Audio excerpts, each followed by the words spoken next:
नमस्कार, जी उत्तर प्रदेश उत्तराखंड देख रहे हैं आप। मैं हूं आपके साथ दीपाली। बात करते हैं चंद्र ग्रहण की। 2025 के सबसे बड़े चंद्र ग्रहण का इंतजार खत्म होने जा रहा है। साल 2025 में लगने वाला ये साल का सबसे बड़ा चंद्र ग्रहण भारत समेत दुनिया के कई हिस्सों में आज नजर आएगा।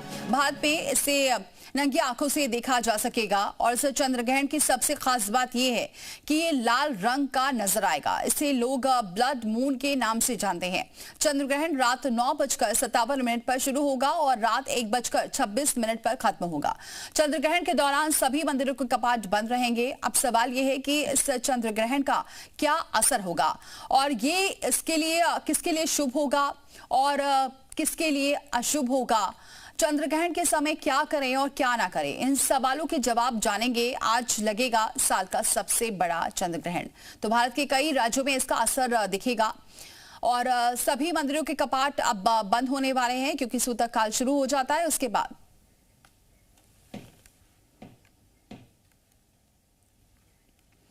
तो आज पूर्ण चंद्र ग्रहण लगने वाला है, जिससे पहले 12:30 बजे से सूतक लग जाएगा और सूतक लगने के साथ ही राम मंदिर में भी दर्शन बंद कर दिए जाएंगे। रामलला के दरबार के साथ ही सभी प्रमुख मंदिरों के कपाट आज बंद रहेंगे। परंपरा के अनुसार ग्रहण से 9 घंटे पहले सूतक लग जाता है, जिसके चलते मंदिरों में दर्शन बंद किए जाते हैं, कपाट बंद हो जाते हैं। साल का सबसे बड़ा चंद्र ग्रहण आज है। अयोध्या में रामलला सहित जो प्रमुख मंदिर है वो 9 घंटे के लिए दर्शन बंद कर दिए गए हैं। इस समय हम राम मंदिर के प्रवेश द्वार पर है, जहां पर भारी संख्या में जो श्रद्धालु रामनगरी पहुंचे हैं वो रामलला का दर्शन कर रहे हैं। हालांकि ग्रहण रात 9:58 से शुरू होगा और 1:26 तक चलेगा, लेकिन परंपरा के अनुसार ग्रहण से 9 घंटे पूर्व सूतक काल प्रारंभ हो जाता है। इसलिए आज दोपहर 12:30 बजे से मंदिरों के कपाट बंद कर दिए जाएंगे। राम जन्मभूमि तीर्थ क्षेत्र ट्रस्ट ने श्रद्धालुओं से अपील की है कि इस दौरान दर्शन के लिए न आए और अपने कार्यक्रम में बदलते नियमों को ध्यान में रखकर तय करें। सूतक समाप्त होने के बाद सोमवार सुबह मंगला आरती के साथ मंदिरों के कपाट पुनः खोले जाएंगे। इस अवधि में बच्चों और बुजुर्गों को छोड़कर भोजन भी निषेध माना जाता है। अगर कुछ शुभ माना जाता है इस चंद्र ग्रहण में तो ये माना जाता है कि इस बीच में भगवान का जाप करना, कीर्तन करना, भजन करना, ये काफी शुभ माना जाता है। लेकिन ये जो चंद्र ग्रहण आज लगेगा ये सबसे बड़ा चंद्र ग्रहण इस साल का है। प्रवेश पांडे, जी मीडिया, अयोध्या। और चलिए हमारे इस खबर पर हम सीधे रुक करेंगे। जयपाल हमारे सहयोगी जुड़ चुके हैं और 2 मेहमान भी हमारे साथ जुड़ चुके हैं। प्रोफेसर राम नारायण द्विवेदी जी, बहुत स्वागत है। प्रोफेसर राम नारायण द्विवेदी जी हमारे साथ जुड़ने के लिए महामंत्री हैं काशी विद्युत परिषद के, और इसके अलावा हमारे साथ जुड़ चुके हैं संजीव अग्निहोत्री, पंडित संजीव अग्निहोत्री धर्माचार्य हैं। बहुत स्वागत है पंडित जी हमारे साथ जुड़ने के लिए। सबसे पहले जरा जयपाल का रुख करते हैं। जयपाल, अभी क्या तस्वीरें देख रहे हैं, क्योंकि अब कुछ ही देर में सूतक काल शुरू होने वाला है। बिल्कुल, देखिए उससे पहले जो सूतक काल लगने वाला है उससे पहले काशी के घाटों पर गंगा आरती शुरू हो चुकी है और ये गंगा आरती दिन में संपन्न कराई जा रही है। 34 सालों में ये 5वीं बार ऐसा हो रहा है जब दिन में गंगा आरती संपन्न हो रही है और इसे देखने के लिए देश भर के लोग यहाँ पर इकट्ठा हुए हैं और देश ही नहीं दुनिया भर के जो श्रद्धालु हैं, विदेशी पर्यटक हैं, वो यहाँ पर मौजूद हैं। और ये घाट का नज़ारा है, लोग किस तरीके से यहाँ आस्था में डूबे हुए नजर आ रहे हैं, किस तरीके से यहाँ पर वो यहाँ पे मगन दिखाई दे रहे हैं, क्योंकि गंगा की ये आरती दिन में संपन्न कराई जाती है। अमूमन रात में ये संपन्न होती थी, 7:30 बजे 7 बजे के आसपास आरती होती थी, लेकिन अब ये सूतक काल लगने से पहले यहाँ पर गंगा आरती संपन्न कराई जा रही है। घाट का नज़ारा आपको दिखाते हैं। घाट पूरी तरीके से जलमग्न है क्योंकि गंगा इस वक्त जल प्रलय के रूप में सामने नजर आ रही है, जिसके चलते यहाँ पर घाट के ऊपर एक यहाँ मंच लगाकर सांकेतिक रूप से गंगा आरती को संपन्न कराया जा रहा है। क्योंकि सूतक काल लग जाएगा तो शुभ कार्य करने की मनाही होगी धर्मशास्त्रों के अनुसार। तो ऐसे में यहाँ पर ये भव्य गंगा आरती संपन्न कराई जा रही है, जिसे देखने के लिए काफी पर्यटक यहाँ मौजूद हैं और सैलानी भी मौजूद हैं जो इसका दीदार करना चाहते हैं। क्योंकि अब के बाद मंदिरों के कपाट बंद होने शुरू हो जाएंगे और जो शुभ कार्य हैं वो भी बंद हो जाएंगे और भजन कीर्तन शुरू होगा। इसके बाद वो सूतक काल में किसी भी तरह के शुभ कार्य नहीं कर पाएंगे, जिसको लेकर यहाँ पर गंगा आरती संपन्न कराई जा रही है। ठीक है जयपाल, आप बने रहे हमारे साथ। ठीक है जयपाल, बने रहे हमारे साथ। पंडित संजीव अग्निहोत्री का रुख करती हूँ। पंडित जी, क्योंकि अब सूतक काल क्या लग चुका है और क्या सावधानी बरतें, क्योंकि मंदिरों के कपाट तो बंद होते हैं, ये सभी जानते हैं, पूजा अर्चना बंद हो जाती है, लेकिन जो आम लोग हैं वो क्या करें आज? देखिए, सूतक काल सूतक का जो लगेगा 12:57 पे सूतक लगेगा जी।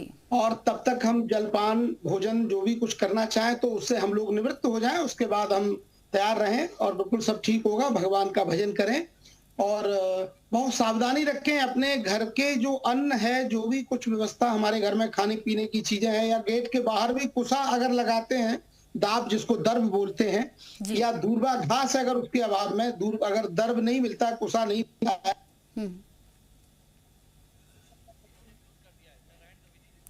तो इसलिए ये हमें बड़ी सावधानी रखनी चाहिए, खाने पीने का ध्यान रखना चाहिए।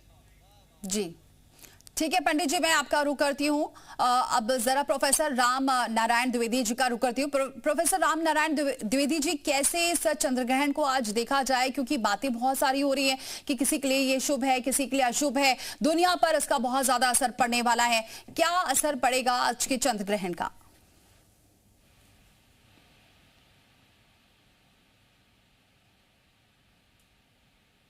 द्विवेदी जी, मेरी आवाज आप तक पहुंच रही है? द्विवेदी जी, आप अनम्यूट करें क्योंकि आवाज नहीं पहुंच पा रही है। अच्छा, ये जो खगोली घटनाएं हैं जी, ये खगोली घटनाएं आकाश में जो घटती हैं, ये घटनाएं हमारे सनातन संस्कृति के लिए कोई नूतन नहीं है। इस तरह की घटनाओं से हम परिचित हैं और इनके वैज्ञानिक कारण भी हैं और सनातन संस्कृति के अनुसार, भारतीय परंपराओं के अनुसार, पौराणिक ग्रंथों के अनुसार, धर्म ग्रंथों के अनुसार इनका विस्तार से वर्णन प्राप्त होता है। जब चंद्र ग्रहण लगते हैं, चंद्र ग्रहण के काल में 9 घंटा पूर्व जो अशौच लगता है, इसे सूतक कहते हैं। उस सूतक काल में हमें जो लोग स्वस्थ हैं, जो किसी प्रकार से आतुर नहीं है, वृद्ध नहीं है, बालक नहीं है, उनको निश्चित रूप से इस काल में भोजन आदि नहीं करना चाहिए। और जो घर में यावत सामग्री है उसमें कुशाका अथवा तुलसी दल अथवा दूर्वा, इन सब चीजों के डाल देने से उसमें ग्रहण का वो प्रभाव नहीं पड़ता। ये हमारी एक धारणा है। इस समय प्रतिकूल जो ऊर्जा है, प्रतिकूल जो शक्तियां हैं, जो निगेटिव ऊर्जा है, वो ज्यादा प्रभावकारी रहती है। उसको बचाने के लिए अन्न धन इत्यादि जो सामग्री है, यावत सामग्री, उन सामग्रियों में इन वस्तुओं का तुलसी दल अथवा दूर्वा अथवा जो है दर्भ, कुशा को रख करके डाल देने से उसकी शुद्धि हो जाती है और उस पर ग्रहण का प्रभाव नहीं पड़ता। जो माताएं गर्भिणी हैं उन पर गेरू का लेपन कर देना चाहिए उनके उदर में, और गोबर, गाय के गोबर से लेपन कर देने से उसके दुष्प्रभाव अथवा नकारात्मक ऊर्जा का प्रभाव उस पर नहीं पड़ता है। और विशेष करके जो साधक हैं, जो आराधक हैं, उनके लिए ये बहुत उत्तम काल होता है। अपने गुरु के द्वारा प्राप्त जो मंत्र है अथवा जो विशेष कोई अनुष्ठान करना चाहते हैं, अगर वो इस काल में, जैसे 10:57 से ग्रहण काल आरंभ होगा और 9:57 से ग्रहण काल आरंभ होगा और 1:26 तक जा रहा है, इस काल में जो लोग घाट के किनारे, सरोवर के किनारे, गंगा के पावन तट पर अपने अपने इष्ट के अनुसार जिस किसी मंत्र का जप करते हैं, उससे उनको पुरस्चरण के फल के तरह प्राप्ति होती है और उसके द्वारा उनके जीवन में सुख और समृद्धि भी प्राप्ति होती है। स्नान के बाद, ठीक है प्रोफेसर, आप बने रहिए, एक बार जरा रुक कर लेते हैं पंडित संजीव जी का। ठीक है प्रोफेसर राम नारायण जी, आप बने रहिए। संजीव जी, सवाल ये भी है कि अगर हम इसका वैज्ञानिक कारण देखें तो कहते हैं कि इसे नंगी आंखों से नहीं देखना चाहिए, लेकिन कुछ वैज्ञानिक देखते भी हैं क्योंकि ये पूरा ब्लड मून आज दिखाई देगा, और कुछ कहते हैं कि इसे नहीं देखना चाहिए। इसको लेकर जो विरोधाभास है, क्या करना चाहिए? जो आम लोग हैं वो क्या करें, उसे देखें या ना देखें? देखिए, हमारे हिसाब से किसी भी ग्रहण को नहीं देखना चाहिए, बल्कि विशेष तो सूर्य ग्रहण का है, पर किसी भी ग्रहण को आप नहीं देखना चाहिए। कई लोग जो विज्ञान को समर्थक करते हैं, विज्ञान देखिए भारत में है, विज्ञान की बहुत बड़ी महिमा है, विज्ञान को हम नेगलेक्ट नहीं करते, लेकिन कई लोग वैज्ञानिक लोग कहते हैं ज्योतिष एक ढकोसला, तो उनके लिए मैं कहना चाहता हूं ऐसा कुछ भी नहीं है। जो कुछ भी निर्धारित होता है इस संसार में, समाज में, देश में, राष्ट्र में, वो सब ज्योतिष के द्वारा हो रहा है। सूर्य कै बजे निकलेगा, सूर्य कै बजे अस्त होगा, चंद्रमा कै बजे निकलेगा, क्या होगा, ये सब गतिविधियां केवल ज्योतिष बोलता है। और ज्योतिष इसलिए देश का सर्वोच्च ये एक विज्ञान है। ज्योतिषाम अयनम साक्षात यत्यज ज्ञान मतीन्द्रियम प्रणीतो भवता येन पुमान वेद पराभवम। साक्षात गर्गाचार्य ऋषि जब प्रकट हुए तो उनके लिए कहा गया कि ज्योतिष के साक्षात अयन है। ज्योतिषा अयनम, ज्योतिष जो है चक्षु है वेदों का। तो ज्योतिष के द्वारा भगवान कहते हैं गीता में, अर्जुन मेरे जन्म कर्म च मे दिव्यम एवं ये वो यो वेत्ति तत्वतः, मेरे जन्म कर्म दिव्य है, मेरे जन्म कर्मों को अर्जुन कोई नहीं जान सकता है। लेकिन ज्योतिष का असर है। कर्मों संजीव जी ये भी जानना चाहेंगे राशियों पर कितना असर पड़ने वाला है? देखिए बिल्कुल सभी राशियों के अनुसार ही ये ग्रहण पड़ता है, और इस बार ये ग्रहण जो है कुंभ राशि पर पड़ रहा है। तो कुंभ राशि में पूर्व भाद्र नक्षत्र है और उसमें ये ग्रहण पड़ रहा है। तो हमको लगता है सबको समझ कर रहना चाहिए जितनी भी राशियां हैं, क्योंकि सभी चंद्रमा के अनुसार ही सभी राशियों का निर्माण होता है और किसी से नहीं होता। तो इसलिए सभी राशि वालों को बहुत ही एहतियात बरतना चाहिए, ध्यान रखना चाहिए और भगवान शिव के मंत्रों का भजन करना चाहिए, क्योंकि शास्त्र में लिखा है, रामायण जी में लिखा है, गोस्वामी तुलसीदास जी महाराज लिखते हैं, भाविहु मेट सकहि त्रिपुरारी। भगवान शिव ही समस्त आने वाली आपत्ति विपत्ति को शमन करने वाले हैं।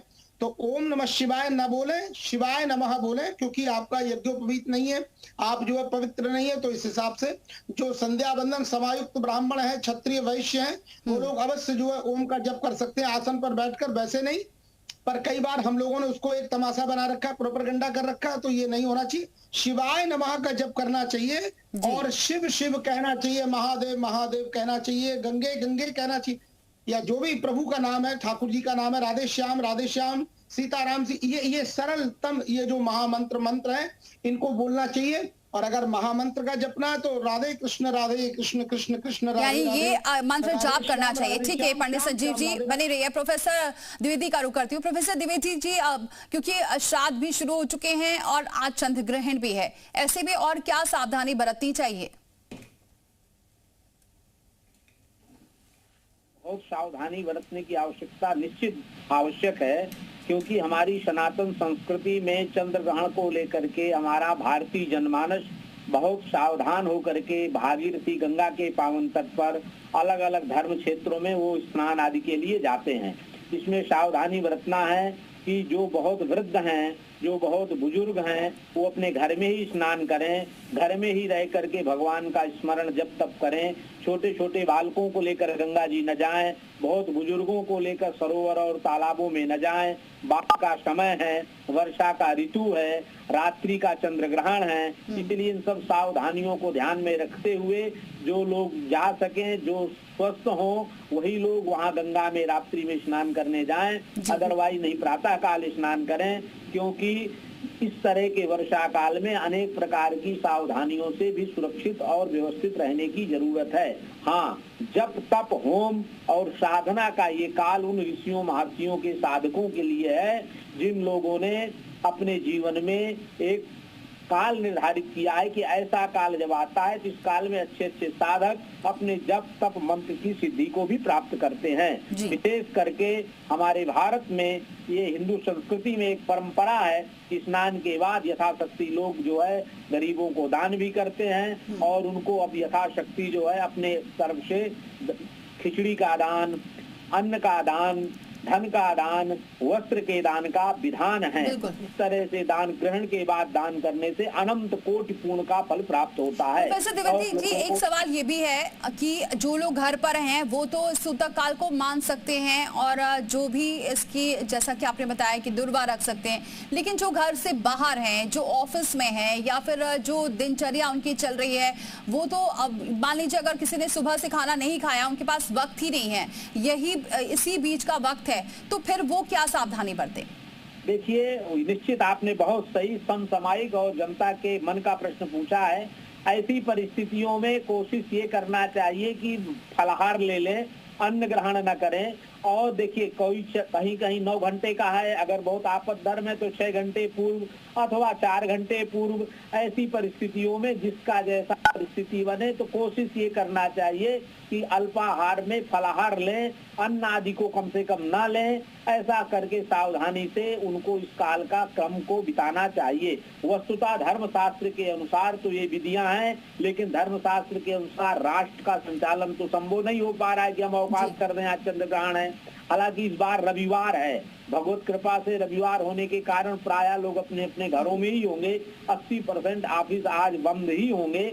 फिर भी जो लोग ऑफिस आदि अन्य दैनंदिनी कार्यों में लगे हैं वो लोग भी थोड़ा सा धर्मो रक्षति रक्षिता, धर्म की रक्षा करने से ही हमारी रक्षा होती है।